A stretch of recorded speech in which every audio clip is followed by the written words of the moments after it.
Olá pessoal, tudo bem com vocês? Enquanto me ajeito na cadeira, que é quase um tique nervoso, o papo de hoje é um pouco diferente dos vídeos convencionais. Eu não vou fazer uma análise de uma empresa específica, enquanto vocês estão de olho aí no disclaimer. Eu vou falar sobre qual o cenário para os fundos imobiliários para 2023. Então, esse vídeo aqui vai falar um pouco sobre macro, sobre correlação entre IFIX, IBOV e Selic. Será que a gente consegue tirar algum insight? Tá? Eu vou focar, obviamente, no IFIX. Tá? Vou trazer um relatório para vocês completo da parte fundamentalista dos FIIs, tá? E a gente vai finalizar com algum tipo de conclusão.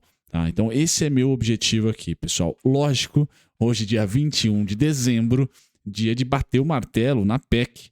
Então, eu não posso deixar de falar para vocês, de começar o vídeo aqui com o principal instrumento que a Faria Lima tem, junto com o câmbio, mas principalmente é os juros, é a curva de juros futura, para dizer, olha, Palácio do Planalto, Congresso, tá?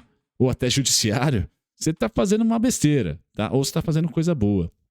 Pois bem, quando é besteira, pessoal, besteira, vamos assim colocar, pelo menos que não era previsível, não estava no orçamento no começo do ano anterior, não era algo que o mercado contava e que geralmente abala para a parte de gastos ou de investimentos, entenda como quiser, o fiscal. Tá? Então eu tenho nesse gráfico do juros futuro com vencimento para 2025, tá? O movimento das três últimas PECs. PEC 1 a gente apelidou e com muito mérito de PEC dos precatórios. PEC 2 foi a PEC eleitoral, tá? E a PEC 3 é a PEC da transição. São três PECs que envolvem aqui dois governos, tá? Tem o Bolsonaro com as duas primeiras e a terceira que ainda é Bolsonaro, mas na figura muito mais do Lula, o governo eleito, tá? E vocês percebam que a Faria Lima, ela precificou, vamos colocar de máxima a máxima entre PECs, de máxima a máxima entre PECs, olha, ela precificou ali, tá, muito parecida às três últimas PECs, tá? Ou seja, o movimento foi igual, abertura de juros, certo? O fechamento também muito parecido pós-PECs, tá? Então o fechamento eu vou pôr de amarelo aqui também foi muito parecido entre as duas PECs, e é esse fechamento que eu espero, inclusive, pós-terceira PEC. Só que vocês, ao perceber que cada PEC os juros põe um pouquinho mais de prêmio, tá? O fundo, ou seja, as mínimas pós-PEC, perdão, essa aqui não foi, deixa eu apagar, que foi Putin, tá? As mínimas pós-PEC são mais altas do que as anteriores. Então a gente ainda está numa tendência de apreciação da curva de juros.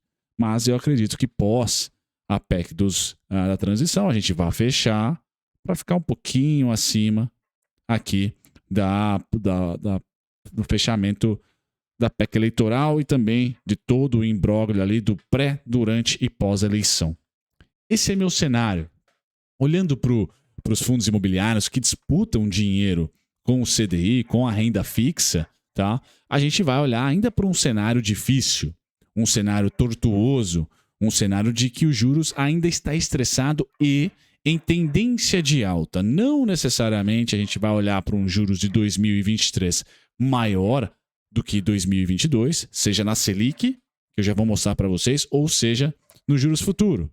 A gente não tem ainda argumentos para crer que a abertura dessa PEC, que levou o nosso juros 2025, juros curto, 2025 para 14%, por exemplo, a gente não tem ainda no radar, pelo menos, algum fato que coloque ou que faça colocar os juros para além, acima, fazendo um topo mais alto do que a PEC 3 aqui. A gente não tem esse argumento ainda, ou pelo menos não é previsível. Tá? Pode vir a ter durante o ano que vem. Por hora, o que a gente tem é que vai bater o martelo dessa PEC, e muito provavelmente a PEC vai até alegrar o que já foi precificado aqui como o pior, que seria aí 4 anos de cento e tantos bi, depois mudou para 2 anos e agora está se discutindo um único ano só, tá? Orçamento secreto fora do radar agora, então vai ter que ser outro tipo de barganha, tá? A lei das estatais foi um balão de ensaio ali que o governo eleito não quis. Então temos algumas cocitas que colocam os juros aqui, pelo menos respeitando a máxima, tá? E que no curtíssimo prazo tende a fechar ainda um fechamento sem inverter a tendência dos juros, ou seja, sem cortar os juros, por exemplo, hoje para um dígito, juros futuro. Não há, nem nos juros curto, nem na ponta longa dos juros futuro, nem na ponta curta. Logo, o 2023 ainda vai ser difícil para os FIIs, tá? Ainda vai ser difícil para o IFIX, pelos juros futuros. Só que não é só de coisa ruim que vai sobreviver esse vídeo aqui, ou pelo menos de análises um pouco mais travadas para o IFIX, tá? Também a gente vai colocar outra cosita importante, que é o que, pessoal? Óbvio que os FIIs de papel, eles se beneficiaram com o aumento da Selic, tá? O que eu estou dizendo é que o ano de 2023 ele vai ter uma estabilização da Selic real, da Selic de fato, ou seja, a reunião do Copom vai ter a manutenção dessa Selic, quem sabe no segundo semestre o corte, tá? Mas nos juros futuros, a gente também vai deixar de ter uma tendência de alta para começar a ter uma lateralização. Ou seja, também os FIIs de papel, você deve estar se perguntando aí, não vão ter ganhos sempre maiores, porque a curva de juros e o próprio juros e a própria Selic tendem a estabilizar. Tá?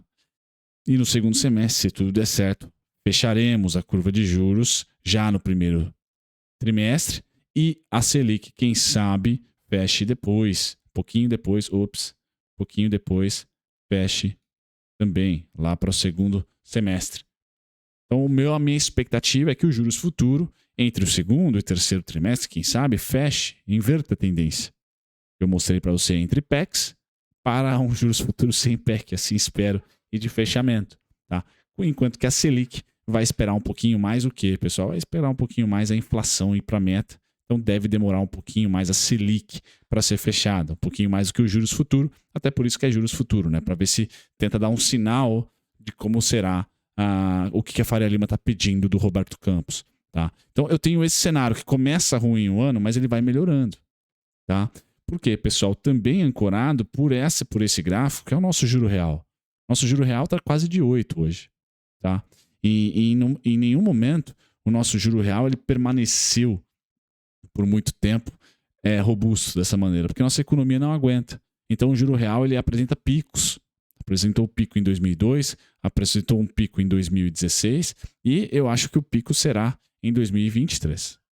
Tá? Então esse pico está muito próximo, o que dá de novo a narrativa de começo difícil e melhora durante o ano, melhora paulatina. A inflação vai demorar, vai aos poucos ir se ajeitando, tá? E quem sabe a gente consegue, enquanto a inflação cai, manter algum tipo de crescimento econômico. Estão dizendo aí que vai ser 1%, algo próximo disso, tá? Um pouquinho a mais, um pouquinho a menos. Ainda que seja crescimento, para nos ajudar a não colocar a palavra recessão em 2023. Então, um começo difícil para o IFIX, um começo difícil para o IBOV, pode ser ali. Esse gráfico, pessoal, é o início da minha conclusão do vídeo aqui, que já vai acontecer, e ao compartilhamento do nosso e-book para hoje, né, que é o relatório aí, como será a vida, o que esperar dos fundos imobiliários em 2023. Então eu quero dizer para você que sim, a Selic impacta, a gente pelo menos tem essa correlação, né, de impacto de pivotagem da Selic, tá, com pivotagem do IBOV. Então a gente percebe que quando a Dilma parou de subir juros, lá em 2015, 2016, pré-impeachment, né, depois que ela fez o cavalo de pau, pôs a Selic para 14,25 aqui, tá? O Ibovespa começou a se ajeitar. Se ajeitar, entenda por se aproximar de fundo, fazer fundo. Tá? E quando ocorreu o corte, você já, ao ter esse sinal na economia real, Copom cortando aqui já com o Meirelles, tá? Já Temer, você, ao ver esse sinal, pagou um pouquinho mais caro. Tá? O Ibovespa já estava distante do fundo. Mas ainda assim, você, ao pagar mais caro, tinha um pouco mais de clareza da tendência para cima. Por quê? Era nítido reforma, era nítido corte de juros, tá? Porque já estávamos numa recessão. Tá? Recessão, o que você faz? Você corta juros para estimular a economia. E aí houve cortes atrás de cortes. Tá? E no Ibovespa, houve alta atrás de alta. Também muito ancorada essa alta, não podemos tirar o contexto, das commodities. Subiram também a partir de 2016. Então, casou. E o Brasil e a Bolsa, a gente tem que casar isso, pessoal. Selic, juros e commodities. Tá? Há necessidade. Tá? Há necessidade. O câmbio não faz muito preço no Ibovespa, porque nossas principais empresas são exportadoras. Então, o dólar subiu e o Ibovespa sobe junto também, muitas vezes. Tá? E foi o caso, inclusive, nesse período, porque a gente começou a cortar juros, o dólar começou a subir. Então, eu olharia para juros e commodities, juros e commodities, juros e commodities. Tá? E vocês percebam que quando a gente pivotou também, brevemente, aqui em 2018, paramos de cortar juros, tá? Vocês percebam que o Ibovespa sentiu levemente uma retração. Tá? Só que quando voltamos a cortar de novo, já estávamos bem para cima. Tá? Então, os melhores momentos eu quero trazer para você para o Ibovespa em relação aos juros foram os momentos de platô. Tá? Foram os momentos de platô. Certo? Que a gente, aqui pro lado oposto, né? Pro lado da baixa, ou seja, da alta da Selic baixa do Ibovespa, os momentos de platô, pessoal, são os melhores. Tá? São os que vão representar para a gente, tá? Mudança de tendência. Nesse caso aqui, era de alta da Selic, logo de baixa do Ibovespa. E o Ibovespa ainda fez uma alta fake aqui, ó. Pum. Tá? Que não veio acompanhada de corte de juros ou de melhora de situação fiscal ou de inflação, no caso. Tá? Então nós caímos. E agora, pessoal, o que vocês acham que está acontecendo agora? Platô. 2 reuniões, ou 3, não me lembro agora, que o Roberto Campos mantém os juros. Então é um momento bem bacana para a gente esperar uma reversão de tendência. A tendência atual, pessoal, é de queda barra lateral. A mesma que a gente sofreu lá em 2013. Tá? Por isso que eu falo que o nosso cenário é 2012, 11, 13. Tá? E não ainda 2016. Calma, ainda não. Mas estamos chegando lá. Esse último período aqui, pessoal, durou mais de um ano. Durou 1 ano e 1 mês, algo assim. Tá? Então é de se esperar um ano de platô da nossa Selic, de não mudança da Selic? Olha, pode ser. No mínimo 6 meses eu estou colocando. Tá? Para que a gente tenha um ciclo de corte da Selic e muito provavelmente o Ibovespa vai já ter subido pelo menos 10% a 15%. E aí você escolhe se você quer ganhar mais e ter mais risco ou você ganhar menos com menos risco. Tá? Quando eu vou para o IFIX, que é ponto principal, pessoal, desse vídeo aqui, né, o foco principal, olha, a mesma coisa. Tá? Um pouquinho mais sensível até. O IFIX está em candles, tá? E a Selic em vermelho. Tá? Então a gente percebe que quando nós tivemos aqui o aumento da Selic em 2014, tá? O IFIX sentiu. Tá? Uma primeira patada para baixo. Tá? Depois, dificuldade para subir. Patada de novo para baixo. Tá? Só que nós entramos em um momento, logo em seguida, de manutenção. A manutenção trouxe o fundo, um fundaço do IFIX aqui. Ó. Tá? E o corte, então, nem se fala. Quando cortou, pagou mais caro. Tá? O IFIX já estava voando. E aí, opa, manutenção. O começo da manutenção foi entendido pelo mercado que não era reversão dos juros. Tá? Era só a manutenção dos juros para cortar de novo, por exemplo. Então você percebe que a manutenção gerou uma queda. Tá? E depois veio o corte, o IFIX estava lá em cima de novo. Mais corte, mais alta. Aqui nesse meio termo tivemos o cisne negro, que é a pandemia. Então não conta, vamos assim dizer. Mas enquanto nós cortamos os juros pós cisne negro, o IFIX se recuperou. Quando a gente fez o platô, vou pôr de vermelho aqui, ó, platô, certo? Platô, o que aconteceu com o IFIX? Aí eu ponho de amarelo aqui também. Tá? O platô marcou topo do IFIX. Tá? E aí a subida marcou queda. Tá? E aí a subida foi tão violenta, tão rápida, que o IFIX meio que lateralizou. Ficou sem saber o que fazer, ou achou o seu valor justo. Tá? Foi, então, um movimento bem resiliente do IFIX. Por quê, pessoal? Porque parte do IFIX ganha dinheiro com o aumento da Selic. São os CRAs, CRAS. Eu tenho 2 fundos imobiliários, pessoal. E 2 logísticos. Tá? HGLG e XPLG. Então, eu não sou um expert em fundos imobiliários. Mas eu entendo que foi menos sensível do que o Ibovespa com a subida de juros, tá? Simplesmente porque tem aqui ativos que se beneficiam também. Mas percebam que em nenhum momento o IFIX chegou a renovar a máxima de 2019. Estamos distante de 2019. E eu acho que a indústria só cresceu. Tá? Então o platô atual da Selic é sim sinal de oportunidade. Porque se você acreditar que vamos diminuir o estresse fiscal, advindo de Brasília para 2023, vamos colocar em palavras, não vai ter nenhuma PEC, o fiscal vai dar uma sossegada depois dessa PEC da transição. Pois bem, pessoal, a tendência é de corte de juros. Tendência de corte de juros. Certo? Então, essa queda na manutenção, tá? Ela, para mim, é muito parecida, tá? O cenário para o IFIX é muito parecido ali com o 2015. Aqui, ó. Pouco antes até.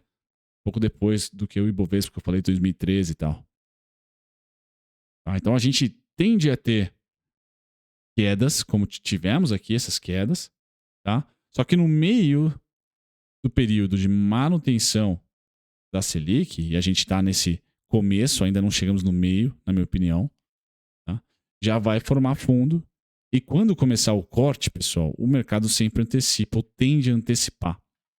Tá? Então, sim, 2023, em algum momento dele, vai ser o fundo. Eu pelo menos, acredito que o fundo do IFIX vai ser gerado em 2023.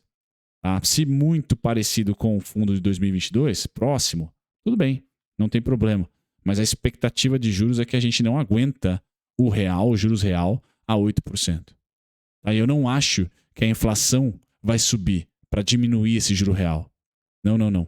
Eu acho que não, porque a nossa atividade econômica está com a demanda menor para 2023, com a projeção de crescimento menor. Então a inflação não deve aumentar consistentemente em 2023, porque a atividade econômica, com o juro dessa talagada, sofre. E aí, pessoal, eu finalizo para vocês fazendo aqui o compartilhamento deste book um pouco mais completo na parte, tá, fundamentalista, o que esperar dos fundos imobiliários em 2023. Nos fundos imobiliários tem se tornado aí cada vez mais... Eu gosto do setor de logística, ponto final, mas é uma coisa pessoal minha. Deixe nos comentários quais setores, de quais tipos de FIIs vocês gostam, tá? Mas está aqui, é um relatório gratuito que coloca um pouquinho de vespa aqui no meu argumento, porque muito provavelmente, pessoal, teremos uma reforma tributária no que vem. E aí, você sabe que pode acontecer a taxação, e deve acontecer, a taxação de dividendos. Será que os FIIs perdem total atratividade? Então, eu deixo esse relatório para vocês, tá? Lerem aqui, o primeiro link da descrição. Certo? Sem mais delongas, um grandíssimo abraço para todos vocês, pessoal. Tchau, tchau.